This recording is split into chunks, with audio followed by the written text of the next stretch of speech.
Tanzania, Uganda, Kenya എന്നീ 3 രാജ്യങ്ങളിലൂടെ ഒഴുകുന്ന ഒരു ശുദ്ധജല തടാകമാണ് വിക്ടോറിയ. 1991-നും 2005-നും ഇടയിലുള്ള കാലഘട്ടത്തിൽ ഉഗാണ്ട കേന്ദ്രീകരിച്ചുള്ള വിക്ടോറിയ തടാകത്തിൽ ഒരു നരഭോജി മുതല ജീവിച്ചിരുന്നു.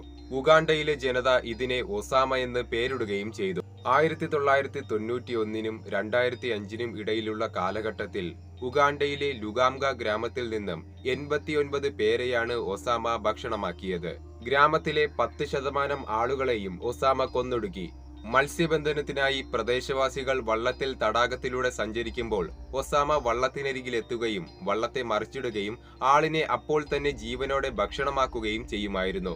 അങ്ങനെ ഒസാമയുടെ ശല്യം കാരണം ഉഗാണ്ടയിലെ വന്യജീവി അതോറിറ്റി ഉദ്യോഗസ്ഥരും 50ഓളം പേരടങ്ങുന്ന നാട്ടുകാരും ചേർന്ന് ഒസാമയെ പിടിക്കുവാനായി ഒരു പദ്ധതി തയ്യാറാക്കുകയാണ്. പശുവിന്റെ ഹൃദയം മുറിച്ചെടുത്ത് മുതല വരുവാൻ സാധ്യതയുള്ള ഒരു പ്രദേശത്ത് അവർ ഒരു ട്രാപ്പ് ഒരുക്കുകയാണ്. അങ്ങനെ മണിക്കൂറുകൾ നീണ്ട കാത്തിരിപ്പിൽ മുതല ആ ഒരു ട്രാപ്പിൽ വീഴുകയാണ്. ഏകദേശം 6 മീറ്ററോളം നീളമുണ്ടായിരുന്നു ഈ ഒരു മുതലയ്ക്ക്. 50 പേർ ചേർന്ന സംഘം ഒസാമയെ കയറിൽ കെട്ടിവലിച്ച് ഉഗാണ്ടയിലെ ക്രോസ് ലിമിറ്റഡിന് കൈമാറുകയും ചെയ്തു.